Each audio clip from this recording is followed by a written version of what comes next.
Please welcome Callum Benson, Monash University. Hi, I'm Callum Benson, and I'm very pleased to introduce you to our nomination company, ElectraLith. Built on the world-leading research from inventor and advisor Professor Laureate Huanting Wang and his talented team of researchers, their direct lithium extraction and refining technology can produce battery-grade lithium hydroxide from a range of lithium sources using no water, no chemicals, and minimal energy. ElectraLith's DLER technology is unlocking a greener future and emerging as the cleanest, most versatile, and cost-efficient method for extracting and refining lithium, the fundamental element driving a sustainable future. This breakthrough technology was spun out of Monash University in 2021, and this year has delivered proof of concept for lithium hydroxide refining. Monash is proudly the largest university in Australia and a top 50 ranked leading global research university, known for innovation and entrepreneurship. Here to tell you more about ElectraLith and their technology and his bold vision for the future is CEO Charlie McGill. Breaking the wall to a green future with sustainable lithium. Charlie McGill, ElectraLith. I'm Charlie McGill, and I really appreciate everybody taking the time to speak today. I speak about lithium because it's something that we can all relate to, and I always find these conversations quite engulfing around the room. You find lithium in your phone, you find it in your iPads, you find it in your laptops, and increasingly in the cars that we drive.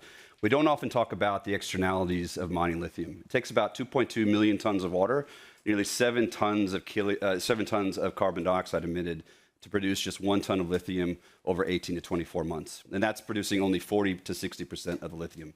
So needless to say, this is really bad for the economics of lithium. It's also really bad for the environment and the communities in which we do the lithium refining. Here's a salar in Argentina, and you can see this is a very arid area that's in the Andes Mountains, and you can see the environmental impact and the community impact that it has. The good news is that direct lithium extraction, or DLE, has come to pass about 10 years ago. Those processes are much better than the traditional methods of extracting lithium.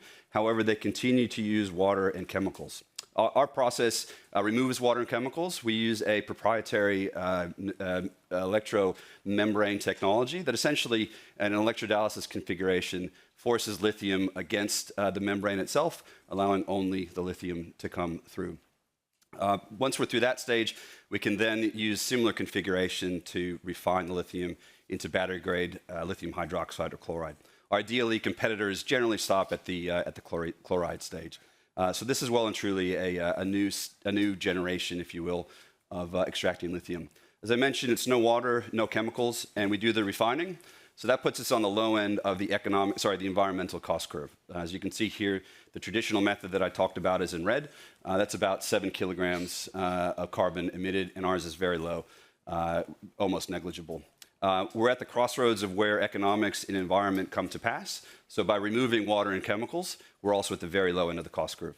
This is from Worley. For those who've used Worley, we like to say when time and money don't matter, give us a call. So we spent a lot of money proving this up, and we're at the very low end, as you can see, at that $2,600 per ton. And you can see a number of other venture capital competitors on the screen. Lilac, for example, is a well-known venture business, and their technology, while very good, is a little bit further up the cost curve. As I mentioned, I should have mentioned, the technology can be used on any type of brine of any concentration. And again, we do the refining, so that's been of particular interest to Rio Tinto, which is one of our investors and our customers. It's also quite interesting to the US government. It means that we can extract and refine the lithium without having to go through China. Much of the lithium that we use today has to go through those channels. We've been picked up clearly by Falling Walls Venture, but also The Verge, where I presented 2 weeks ago. I had the same pitch. I had 2.5 minutes. So this is quite luxurious AC, I must admit. And we've had a number of other awards over the years. Importantly, our customer penetration has really taken root, and that's not only because of the technology, but also because of the media and academic interaction. Our 2 largest customers today are SQM and Rio Tinto, which are 2 of the 3 largest lithium producers. We're also engaged with ExxonMobil and a number of other smaller and larger competitors. And through those customers, we're learning our business model.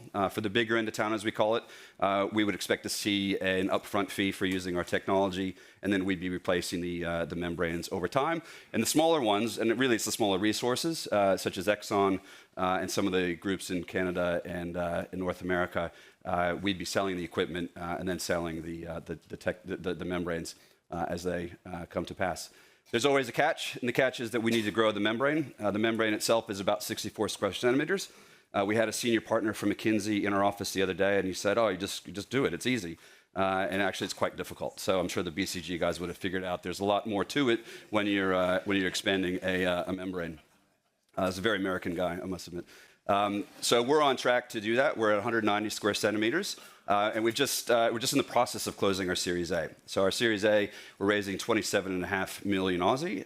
We're oversubscribed and culling a number of the investors. And as you can see, our seed financiers are Rio Tinto and IP Group out of the UK and Monash University. And we're amassing what looks to be a very well-regarded group of investors as we go forward.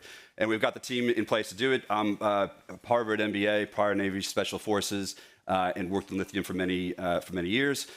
We've got, as Callum mentioned, one of the most respected membrane physicists, and our CTO has commercialized deep tech for NASA and for BHP. So with that, I will turn it over for questions. Wow. Right on time. Yeah. In German, they call it Punktlandung, 000. Okay, 1, 2, 3. Oh dear. No. Okay, we will see. Okay, who is the first one? I think it was you. Please, go on. Thank you. Sounds like a great idea. You did mention scaling, but scaling in these areas is a huge issue. It takes a lot of money. Rio Tinto's already there working with you. Yeah. Wouldn't they just absorb this and do better off to take it straight in-house? The big question is your business model, really. Yeah, no, so we have our investors, IP Group and the others, are very clear that there is no first right of refusal in terms of securities or for the commercialization side. Rio Tinto has said that their business is to be the best mining business the world over. They're not a technology business. And our view is that the technology is actually relevant to all types of brines the world over. And by having it in-house at Rio Tinto would not be the right answer. As I mentioned, we're bringing in some very large blue chips into our round, and that will balance that. And I can't announce those today, but that will balance that competitive pressure as we go through. Thank you. I have here a question with Alessandro. You will be the next one, promise. Sorry, not Alessandro. Sorry. You also. Okay, be quick because you're not jury. Very quick. Yes. Other than the benefit of no water, no chemicals, are there any other benefits to the customers that makes the lithium better, or you need less of it, or what are the other benefits? We don't go after the battery chemicals, the battery configuration. That's not the case. It's removing the water and chemicals, getting the cost lowest. And really importantly, in many of these regions, you can't get access to the water. So the customers are focused on the actual water permitting. Okay, next question here from the first row, and then I will take Alessandro. Thank you. Thank you very much for presentation. Question on the TRL readiness. During the last 10 years, you reached TRL 5. And now, during the next 2 years, you would like to go to TRL 7, and it looks like it's bottleneck for getting to the scale. What are the risks to going from 5 to 7? So we're about TRL 7 at the moment, already. And the primary risk is getting that membrane to scale from the 190 square centimeters to a membrane that's about the size of this box.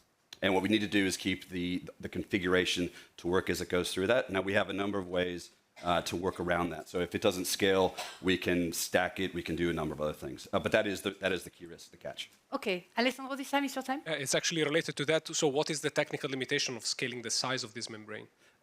People have done it the world over. We're working with the Fraunhofer Institute, for example, in ceramic membrane manufacture. The challenge is making the membrane do all the things it needs to do while not collapsing as it's doing that, because there's pressure against the membrane itself. Okay, we have Hega, we have 1 minute 15. Hega and then Stefan, please, very short. Can you say something about your impact directly for while scaling your business? What would be your strongest impact point? The impact point is we remove water from the process. So many governments, Chile, Argentina, parts of the US, water is the constraining factor of producing lithium. So that is the number one environmental and regulatory. By removing water, we remove the cost. So the ability the cost of producing lithium. The final piece is because we can go very low in our concentration and very high, we're unlocking resources that are otherwise uneconomic. We've got a resource out of Utah. Sorry, this is quite interesting. And it looks like a cup of coffee, and we're able to get lithium out of that. So really low concentration. And so that's the answer to what we bring. Okay, cool. Stefan? What's the scientific background of your wonderful membrane, and is it IP protected? It's heavily IP protected. One of our founding groups is IP Group, so they take a painfully detailed focus on IP, and we think about that quite frequently. It comes out of the university and the core IP, and we're constantly iterating that as we move forward. It is the materials that go into it and how we put it together. Thank you very much for the short answer. Yep. We nearly 0, 0, 0. Okay, thank you very much. Thank you. Thank you.